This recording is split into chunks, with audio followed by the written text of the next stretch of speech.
There are family murder cases where almost immediately you know who did it. And then there is White House Farm.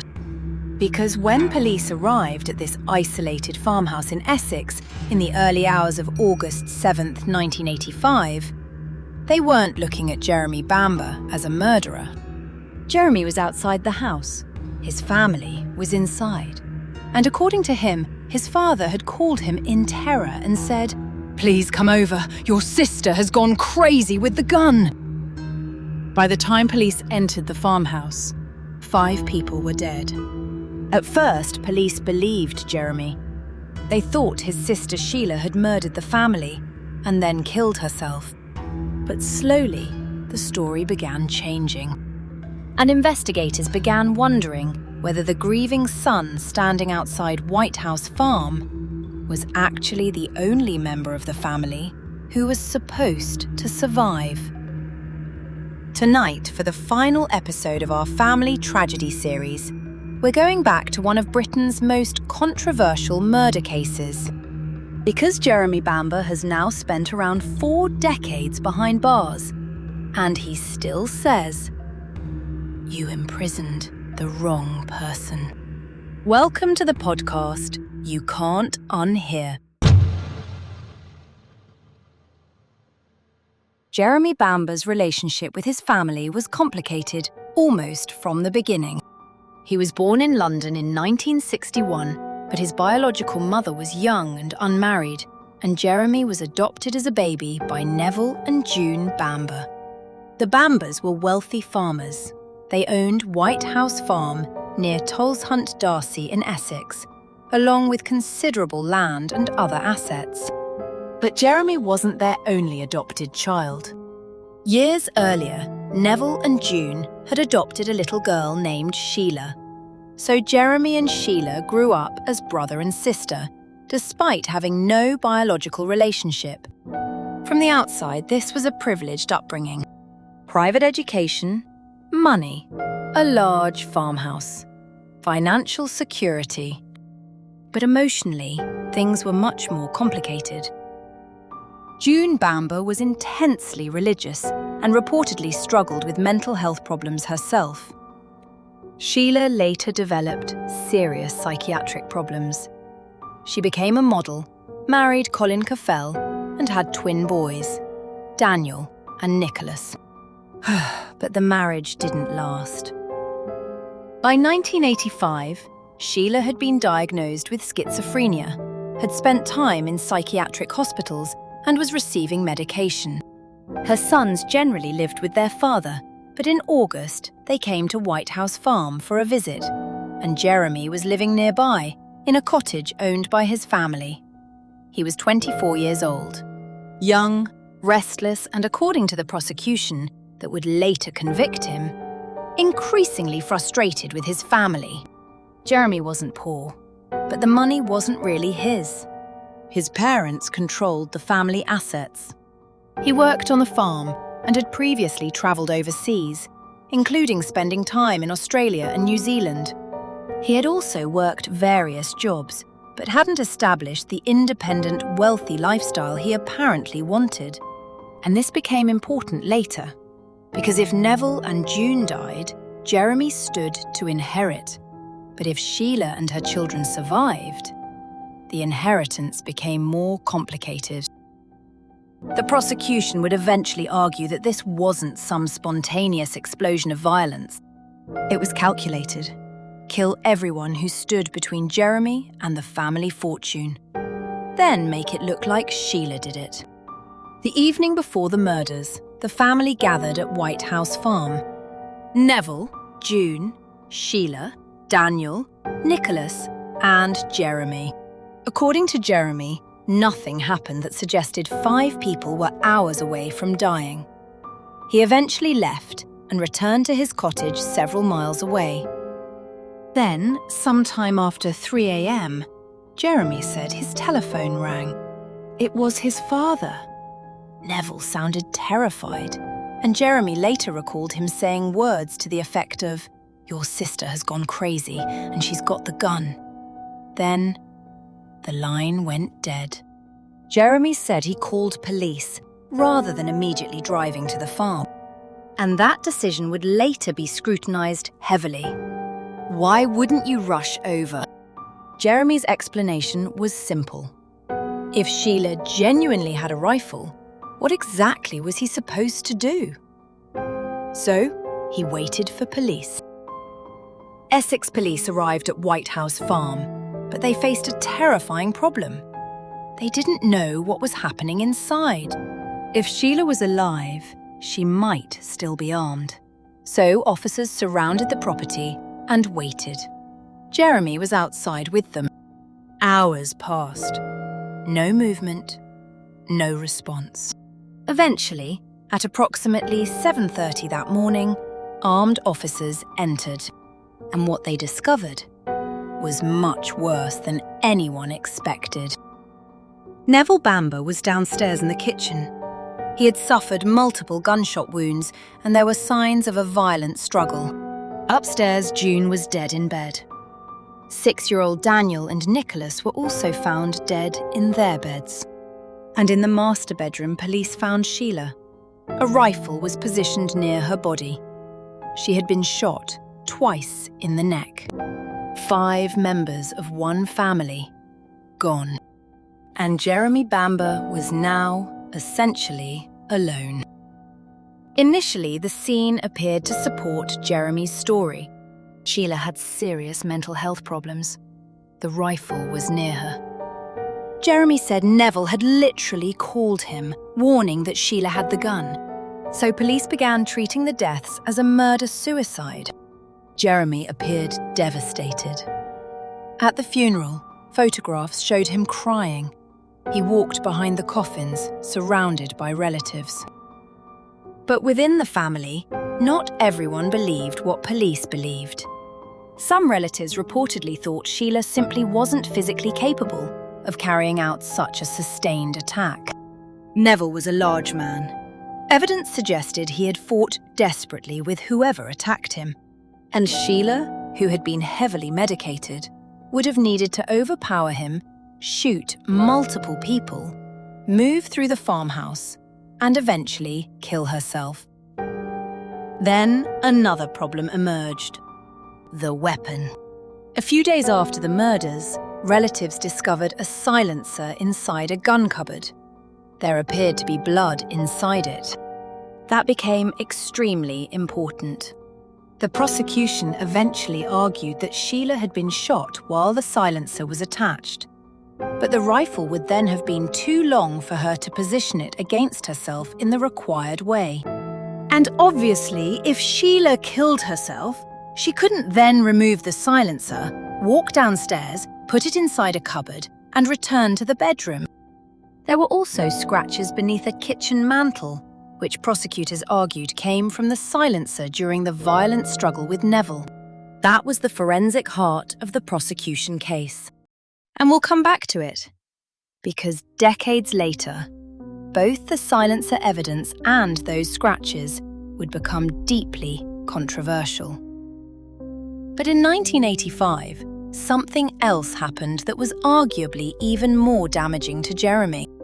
His girlfriend started talking. Her name was Julie Mugford, and initially she supported Jeremy. But their relationship deteriorated. Then Julie went to police and told them an extraordinary story. She claimed Jeremy had previously discussed killing his family, not vaguely. She said he had talked about how the murders could happen, including sedating his parents, shooting them, and making the crime look like Sheila had done it. According to Julie, Jeremy had also complained about his parents, talked about money, and expressed resentment about his inheritance. Then she gave police something even bigger. Julie claimed Jeremy had contacted her after the murders and effectively indicated that everything had gone according to plan. Jeremy denied this, and his supporters have spent decades attacking Julie's credibility, arguing that she turned against him because their relationship had collapsed. But for investigators in 1985, Julie transformed the case. This was no longer, did Sheila kill her family? Now police were asking, did Jeremy plan the entire thing? Their reconstruction was chilling. Jeremy knew the farmhouse. He knew where the guns were. He knew Sheila's psychiatric history would make her an obvious suspect. And he knew, if everyone else died, he would benefit financially. Prosecutors alleged Jeremy entered White House Farm, used the family's .22 rifle, and murdered them one by one. Nevill fought back. That explained the chaotic kitchen. But Jeremy eventually killed him. Then, after killing Sheila, he arranged the rifle near her body, creating the image police would initially see: a deeply unwell woman who had killed her family and herself. Then Jeremy returned home and created the phone call story, giving himself a reason to summon police without being inside the farmhouse when they arrived. It was, according to the prosecution, a murder designed to come with its own suspect, Sheila. Jeremy never admitted any of it. He maintained that his father really called him. Sheila really had the gun. And police had been right the first time. That became the battle at his trial. Was Jeremy a calculating murderer who had exploited his sister's illness? Or was Sheila responsible? And investigators had taken an initially correct conclusion, then built an increasingly complicated case around the wrong surviving family member. In October 1986, the jury made its decision. By a majority verdict, Jeremy Bamber was found guilty of all 5 murders. He received 5 life sentences.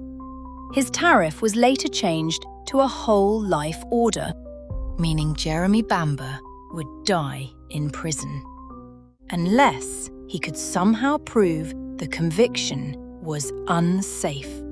And that is where this case becomes different from almost every other story we've covered in this series. Because Jeremy never stopped trying. Appeal after appeal followed.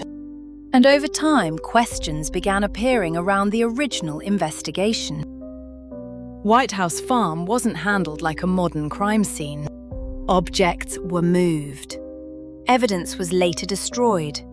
Relatives were allowed back into the property. And remember, the crucial silencer wasn't discovered by police during their original search. Family members found it later. Then there were the scratches. Years later, forensic photographic expert Peter Southerst examined photographs from the day the bodies were discovered. He argued that the famous scratches beneath the kitchen mantel, the ones supposedly made during Neville's fight with his killer, weren't visible in the earliest photographs. They appeared in later ones. He also reportedly found no corresponding debris beneath the shelf. So, when exactly were those marks created? That's still disputed. The blood evidence inside the silencer also became less straightforward. At Jeremy's original trial, it was presented as strongly supporting the idea that Sheila had been shot with it attached. Later DNA analysis complicated that interpretation. When Bamber's case reached the Court of Appeal again in 2002, the judges considered extensive new evidence, including questions surrounding the silencer. But ultimately, they still concluded that the conviction was safe. Jeremy lost again, and legally, nothing changed.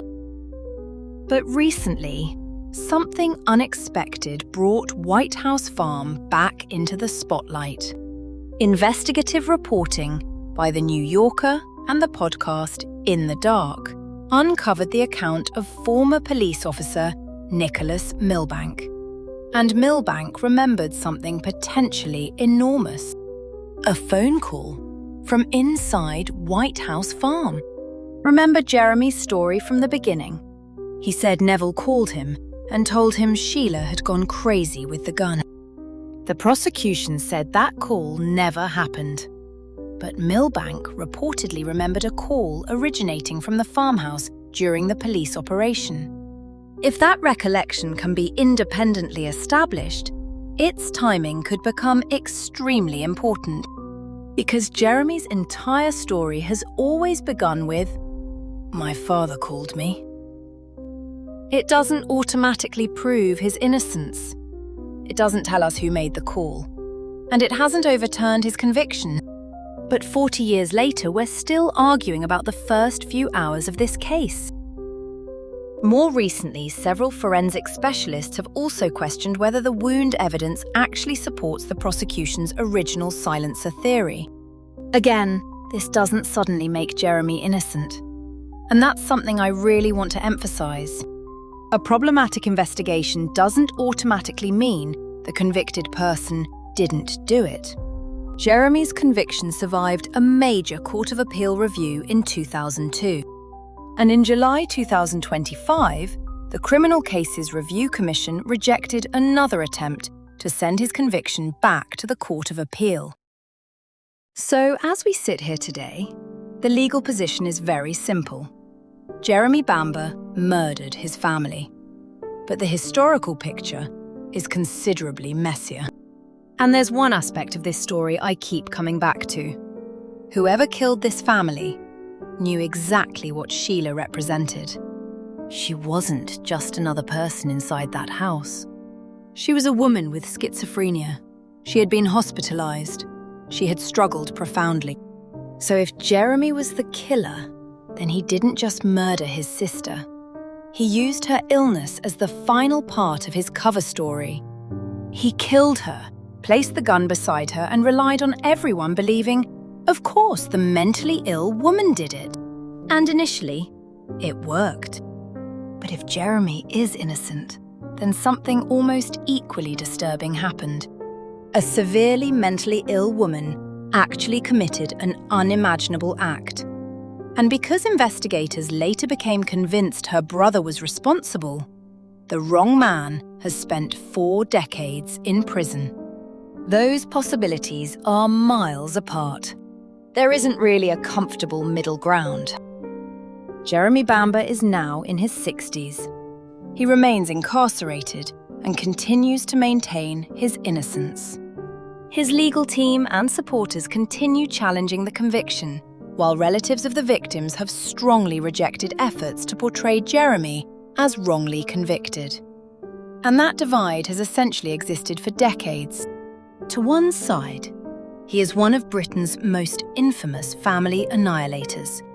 A privileged young man who wanted money, killed everyone, and tried to frame his vulnerable sister. To the other, he is the victim of a flawed investigation, unreliable witnesses, contested forensic evidence, and a theory that hardened into certainty. And after 4 decades, neither side seems remotely willing to move. But I don't want Jeremy to swallow the entire story, because 5 people died at White House Farm. Nevill, June, Sheila, Daniel, and Nicholas. 2 of them were 6 years old.